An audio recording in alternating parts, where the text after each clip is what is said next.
Duel Review is brought to you by NexusDigitalComics.com. On today's Duel Review, it's Trek Nation. I'm RJ. And I'm Nick. Let's get to it.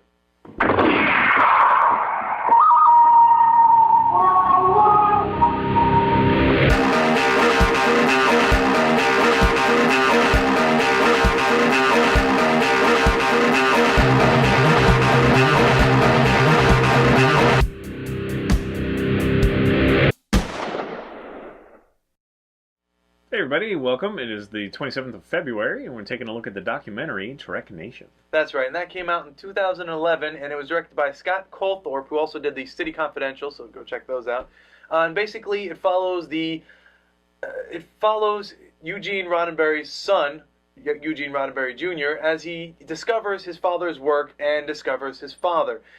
He starts off by saying that he didn't really know much about Star Trek, and so, you either get Star Trek or you don't, and he didn't get it at the time. So yeah, he was just a punk kid. He keeps saying that, It's right. Like I was 17 when he died, so I didn't really care about anything but myself, Right. He was very rebellious. He didn't really want to do much with his father, and so it follows him discovering the love of Star Trek. Trekkies like me who just love it, and he needed to know why. They put a camera next to him, and they just let him go out and ask questions and find things out. So it's actually very educational because, for one, you would expect the son of this creator of Star Trek to be a Trekkie himself, because there is a lot to love about Star Trek, and I can go on and on about why I love Star Trek. There's just so much, there's so much great about it. It also does just facts of how risky it was at first as a TV show, and right. Like how it's mediocre success at first, but they put more money into it, and it became a huge success, and all that stuff. So interesting. One of the things that they brought up, and I was very surprised because I didn't even think about this, was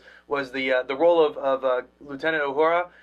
She said that she was thinking about quitting the show, and then she met Martin Luther King Jr., who said, "This is one of the only shows that I will let my kids stay up past to watch, because we have not just a black person, but a black woman who has this role, and it's not a role where she is a black person, but she is an equal among her cast." Yeah, he was like, "You're the first person to not have a black person role," is what he said. Right.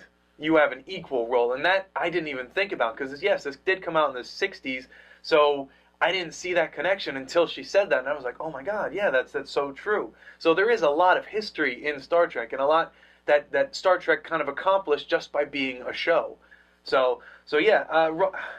It does do, Roddenberry's life as well, which I honestly always find it sad that such inspirational people that did something so great and so massive that means so much to other people have such personal demons, because, he's slept around a lot on his wife, and that's really unfortunate, but, a lot of people do, and that's unfortunate to me to uncover that part, but I'm glad the documentary does that, because it's a more fair, view of right. things. Well, we have to remember everybody that has their problems. Yeah, you have to remember that everyone is human, and that's one of the funny things. That's just one of those subjects that I just can't wait for somebody who creates something like this and is good to their wife. You know what I mean? That's all. That's all I'm saying. Okay. Regardless, he did have problems. His son did point them out, and he did move on. And generally, it's all the positive. The documentary is mostly focused on the positive that came from Star Trek, all the love, all the people that kind of said, I'm an astronaut today because of Star Trek. That's the stuff that I really like to focus on. People who became astrophysicists because of Star Trek. That's what I love. Yeah, it is true that, the stuff since friggin' Lovecraft has worked its way into our science, what right. I mean? Like, we're starting to model cars after the way they looked in, Star Wars or whatever, kind of thing. I love that. I love that fact, and it's, it's never more true than when it comes to Star Trek, stuff like that. So, right. I think that's awesome. Right. Our cell phones look like phasers. They really do, and I love that. Set your faces to stuff. One of the parts I love about this documentary the most is when they sit down with Lucas. Yes, that's like a nerd dream, you know what I mean? Like, I can't believe he's talking about it. RJ had brought that up to me, and so I was really excited to see that part. And when I did, I don't know, I wish that he said more, because Lucas is very reserved. He doesn't really say, "I love this show." He says, "I've seen a couple episodes." Well, of course he's not going to say that, but I just, I think it's great that he freaking acknowledged it. I don't. Okay. I think it's great that he acknowledged it. I think he should have acknowledged it more. Yes, this was a big thing. I mean, but me, I like Star Trek more than I like Star Wars, because Star Trek said what we could be as a society, and that's one of the things that I also wanted to bring up. Roddenberry was a philosopher. This guy, he saw what we could have been, and he thought about how we can get there. And I just love his ideas, or his ideals, I should say. Yeah, it's funny how I think Star Wars has suffered because he's tried to do that. Like, he's tried to make it more political and all that Right. crap, and that's the crap we just don't care Right. about. But yeah, But it's the opposite for Star Trek. I forget what he says. There's something specific that he says that Star Trek does this and Star Wars does this, and that's why oh, they're so... well, basically what he said was Star Wars is about action and adventure, whereas Star Trek is all about the human condition and Yeah. philosophy and all that stuff. And I guess I agree with that, because that's probably why I was drawn to Star Trek in the first place. As a matter of fact, one of the very first episodes of Star Trek I saw was, and this is the original Star Trek, although I should note that I am more of a Next Generation fan than I am of the original. That's what I like. I don't really like the original that much. I Right. love Spock, but... Love Spock. And I did find Uhura pretty cool. Oh, but there was an episode where Uhura was, I guess, I pretty think it much was, I just don't like Kirk. Because I like Bones, and I like, yeah, they were all great. But what I was going to say was, one of the first episodes that I saw was the one with the people who were half white and half black. So this group of people liked their people, but the other people who were also half white, half black were segregated because they were black on the wrong side or white on the wrong side, depending on how you want to say that. That's a pretty thinly veiled comment, though. Well, I know, and I think that was the point, to be, this is what's wrong with our society. We are too racist. We shouldn't be like that, and I completely agree with that. And that's to me where Star Trek really took off. Is saying all this political commentary, but being able to do it because, hey, this is a space fiction type thing. It's not real. It's science fiction. Yeah. And to me, Next Generation did it all the more better because you had. Well, first of all, the difference between Star Trek and Next Generation is Star Trek was always about inner conflict. Spock didn't agree with Kirk, and they would fight about it. Bones was constantly disgruntled. But on Next Generation, the crew, for the most part, got along. They understood their captain. They agreed with themselves. They didn't fight against each other. They casually talked things out and did things appropriately, and then when there was an outside conflict, they would resolve it together as a group. And that's what I really loved about Star Trek, although it was fun to see that in the documentary they were talking about how the writers hated that because it was so hard to write because there was no internal conflict. Well, speaking of writing, or not a lot. The original Star Trek suffered from Roddenberry and whatever not doing it because the producers wanted it to be more action, whatever, Right. more sitcom-y and action-packy and all that stuff, and so it had that period where we have some ridiculous episodes that come out, but fortunately it made its way back to, and that really laid the groundwork for Next Generation and all the other future Star Treks, where it is about that, Yeah. more political strife and personal turmoil than it is, the action adventure quirky, oh my gosh, tribbles, kind of thing. Oh yeah, what's the biggest trouble on Star Trek? The tribbles.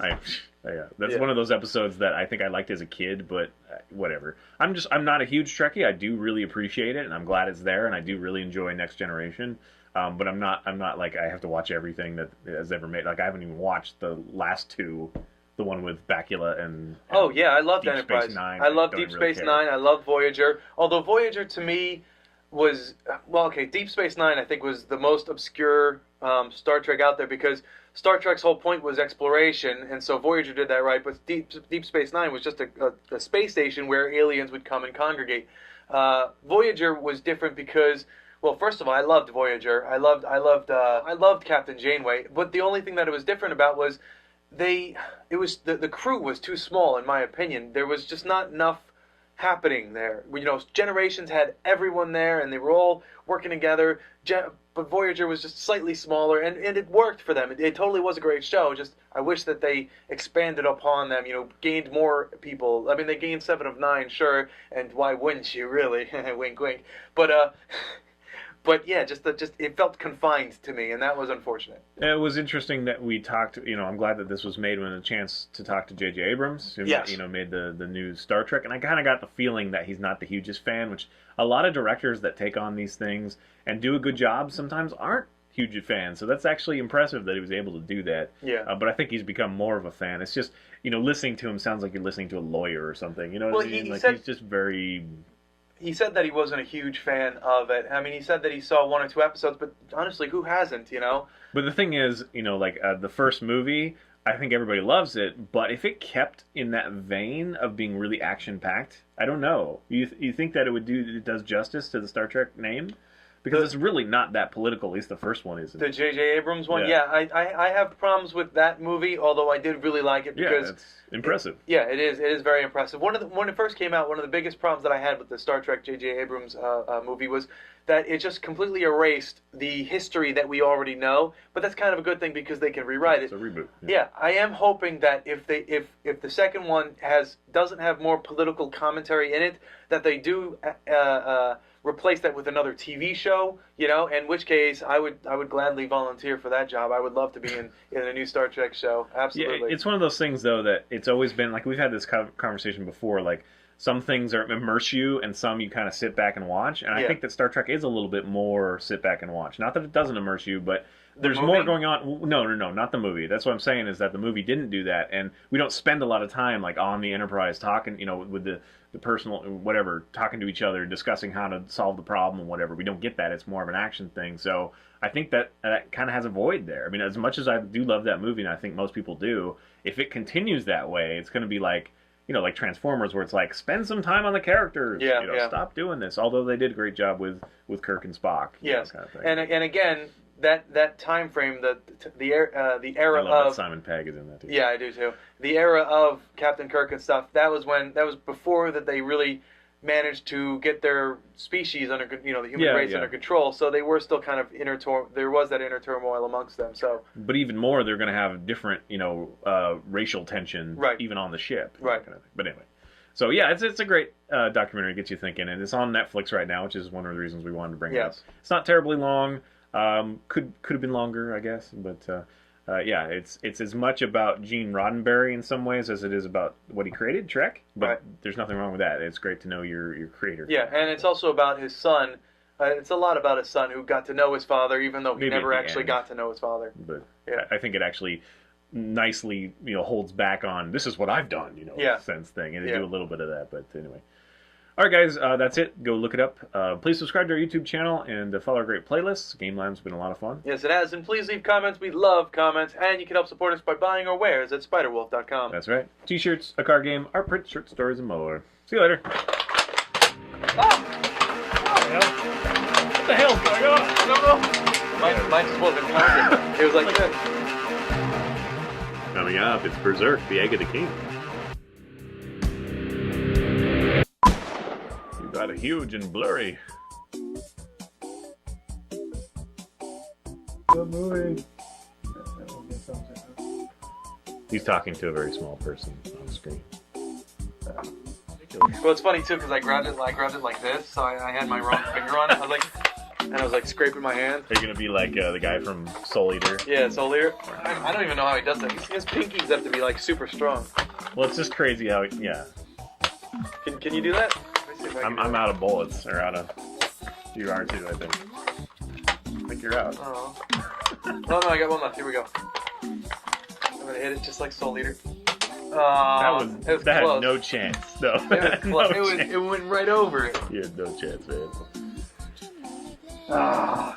I mean, because even if you're okay with sleeping around, I know you're not okay with cheating on your wife. Yeah, no, I'm not. That sucks. Yeah. It sucks. No. I'm just commenting on how sad I am that it seems to be a very typical thing.